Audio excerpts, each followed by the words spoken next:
Hello friend, आज हम बात करने वाले हैं जेनिफर बॉडी के बारे में। फिल्म को 2009 में रिलीज़ किया गया था। ये फिल्म फैंटेसी हॉरर फिल्म है। ये कहानी है जेनिफर और उसकी बचपन की दोस्त नीडी की, जिनकी दोस्ती बहुत ही ज़्यादा गहरी है। जेनिफर एक आज़ाद और बोल्ड ख्यालात की लड़की है, जबकि नीडी एक सीधी सादी सी लड़की है जो अपनी ज़िंदगी में सबसे ज़्यादा इंपॉर्टेंस अपनी दोस्त जेनिफर को देती है। इसके अलावा इसकी लाइफ में इसका एक बॉयफ्रेंड भी है। जेनिफर अपने कॉलेज की सबसे खूबसूरत लड़की है और वो एक चीयर लीडर भी है। फिल्म स्टार्ट होती है जेल से, जहां नीडी की कैद है और वो आए दिन वहां पर किसी न किसी से झगड़ा करती है, जिसके बाद वो अपनी कहानी बताना शुरू करती है और फिल्म फ्लैशबैक में चली जाती है। और ये टाउन है डेविल्स कैटल का। ये नाम इस टाउन को इसलिए पड़ा क्योंकि यहाँ एक अजीबोगरीब किस्म का वाटरफॉल है। साइंसदानों ने पता लगाने की कोशिश की कि ये पानी कहाँ जाता है, लेकिन आज तक कोई कामयाबी नहीं मिल सकी।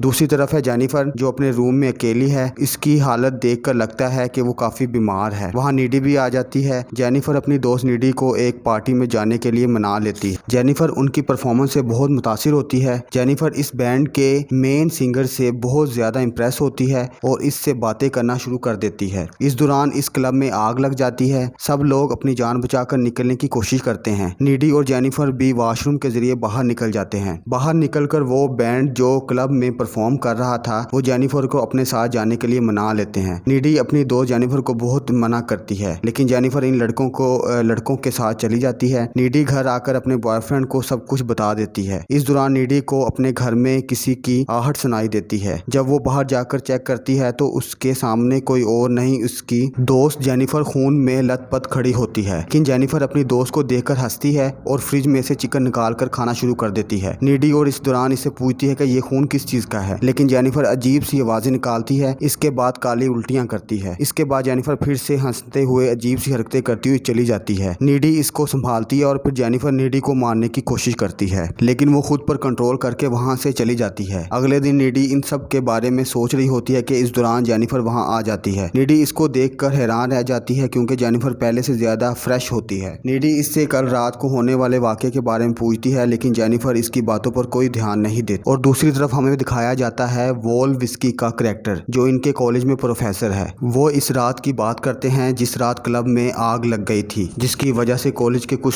स्टूडेंट भी मारे गए। दूसरी तरफ हमें एक कैरेक्टर दिखाया जाता है जो एक फेमस फुटबॉलर है, जो खुद में खोया रहता है। जेनिफर उसको एक किस करने की कोशिश करती है और वो उसको एक वीरान जंगल में ले जाती है, जहाँ वो इसको किस करती है, लेकिन जोनस को कुछ चीज़ें बहुत अजीब लगती हैं, जैसे वहाँ मौजूद घूरते हुए जानवर। उसके बाद जेनिफर जोनस के कपड़े उतारती है और उसको सेड्यूस करने की कोशिश करती है। फिर अचानक से जेनिफर की शक्ल बिगड़कर एक डेविल में तब्दील हो जाती है और वो जोनस को मार देती है। उसकी चीख वहां मौजूद प्रोफेसर सुन लेता है और वो वहां जाते हैं तो देखते हैं कि जोनस पूरी तरह मरा हुआ है, जैसे उसकी लाश को किसी ने खाया हो। दूसरी तरफ जेनिफर खून के दाग मिटाने के लिए एक लेक में नहाने के लिए जाती है। उसके बाद वो अपनी दोस्त नीडी के घर जाती है और अपनी जुबान को लाइटर से आग लगाने की कोशिश करती है। दूसरी तरफ हमें पता चलता है कि उस रॉक बैंड ने अच्छी खासी तरक्की कर ली है। उस टाउन के अखबारों में ये खबर छपती है कि इस टाउन में एक डेविल है जो कम उम्र लोगों को मारकर उनका गोश्त खाता है। दूसरी तरफ जेनिफर को दिखाते हैं जो बीमार और थकी थकी सी लगती है। फिर जेनिफर के पास उसका एक दोस्त आता है जो उसको एक डेट पे जाने के लिए कहता है। जेनिफर उसकी बात मान लेती है। वो इसे इनवाइट भी करती है अपनी एक प्राइवेट जगह पर। दूसरी तरफ नीडी अपने बॉयफ्रेंड के साथ होती है। इस दौरान उसको याद आता है कि जेनिफर अपने अगले शिकार की तरफ निकली है। कॉलिन जेनिफर के बुलाने पर ऐसी जगह आता है जहां दूर दूर तक कोई नहीं रहता। वहां सब मकान खाली होते हैं और हर तरफ अंधेरा होता है। जब कॉलिन वहां जाता है तो जेनिफर कॉलिन के सामने आती है और उसे किस करती है। फिर कॉलिन ये नोट करता है कि जेनिफर की आंखें थोड़ी बदली बदली सी हैं। वो वहां से भागने की कोशिश करता है, लेकिन जेनिफर उसे भागने नहीं देती और उस पर हमला कर देती है और उसे मार कर उसका खून पीना शुरू कर देती है और एक डेविल की शक्ल अख्तियार कर लेती है। दूसरी तरफ नीडी जो अपने बॉयफ्रेंड के साथ होती है, वो ये सब इमेजिन करती है। वो जल्दी से अपने बॉयफ्रेंड के घर से निकलकर अपने घर जा रही होती है कि रास्ते में जेनिफर आ जाती है और वो उस पर हमला करने की कोशिश करती है। लेकिन नीडी गाड़ी को तेज भगाकर अपने घर आ जाती है। जब नीडी रात को अपने बेड पर सोने लगती है तो जेनिफर वहाँ पहले से मौजूद होती है और उसको एक किस करती है। फिर वो उस रात की बात बताती है जब वो उन बैंड के मेंबर के साथ गई थी, जहाँ पर उसने नोटिस किया कि बैंड मेंबर की वैन में कुछ अजीब सी चीजें पड़ी थी जो उसको बिल्कुल भी पसंद नहीं आती। उसके बाद ये एहसास होता है कि वो किसी गलत जगह फंस गई है, लेकिन बैंड मेंबर उससे यकीन दिलाते हैं कि उसके साथ ऐसा कुछ नहीं होगा। उसके बाद वो सब मिलकर उसे एक वीरान जगह पे ले जाते हैं और उसको रस्सियों से बांध देता है। उनमें से एक लड़का कुछ पढ़ना शुरू करता है। निकोली जो बैंड का मेंबर था, वो और उसके दोस्त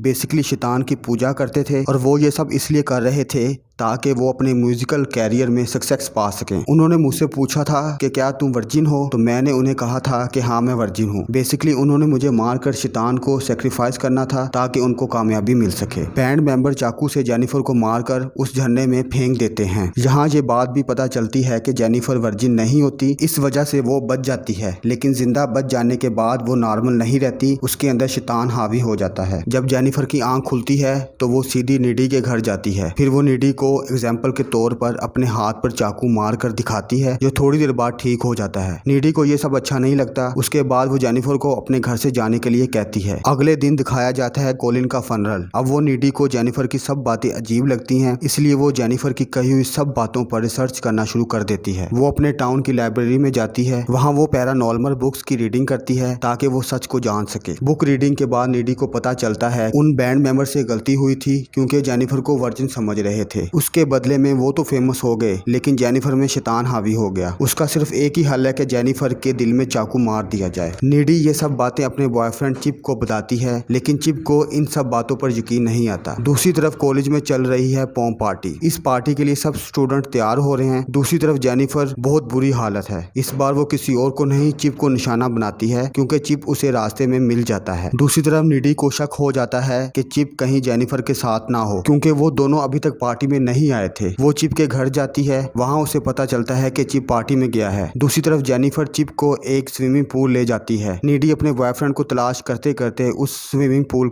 तक पहुंच जाती है, जहां वो देखती है कि जेनिफर चिप का खून पी रही है। नीडी फौरन उस स्विमिंग पूल में कूद जाती है। इस दौरान इन दोनों की वहां लड़ाई हो जाती है। नीडी वहां जेनिफर को समझाती है कि तुम्हारी इन हरकतों की वजह से हम अच्छे दोस्त नहीं रहे। वहां जेनिफर अपनी खूबसूरती की भी तारीफ करती है। फिर इन दोनों की वहां लड़ाई हो जाती है। चिप बड़ा सा पाइप उठाकर जेनिफर के पेट में घुसा देता है। जेनिफर वो पाइप अपने पेट से निकालती है और वहां से भाग जाती है। इस दौरान चिप का काफी खून बह जाता है, जिसकी वजह से उसकी मौत हो जाती है, जिसकी वजह से नीडी बहुत ज्यादा अपसेट हो जाती है। अब वो तैयारी कर लेती है कि अब वो जेनिफर से इसका बदला लेकर रहेगी। वो जेनिफर के घर जाती है। इस दौरान उन दोनों की लड़ाई हो जाती है। नीडी जेनिफर की गर्दन में एक बाइट भी करती है, जिसके बाद जेनिफर अपनी पावर इस्तेमाल करती है, लेकिन नीडी जल्दी से चाकू के वार से जेनिफर को कत्ल कर देती है। इस दौरान जेनिफर की मां नीडी को कत्ल करते हुए देख लेती है, जिसकी सजा नीडी भुगत रही है। अब जेल में हमें पता चलता है कि जेनिफर के बाइट से नीडी भी उसी की तरह हावी हो जाती है और उसके अंदर शैतान आ चुका है। अब वक्त आ गया है कि नीडी जेल से बाहर निकले। अब उसका अगला मिशन है उन बैंड मेंबर को कत्ल करना। वो एक होटल में जाती है और उन सभी के सभी बैंड मेंबर को बुरी तरह कत्ल कर देती है, जिनकी वजह से ये सारा खूनी खेल शुरू हुआ था। फिल्म के एंड में हमें ये दिखाया जाता है कि नीडी भी जेनिफर की तरह जवान लोगों को कत्ल करने की प्लानिंग शुरू कर देती है और यहाँ फिल्म खत्म हो जाती है।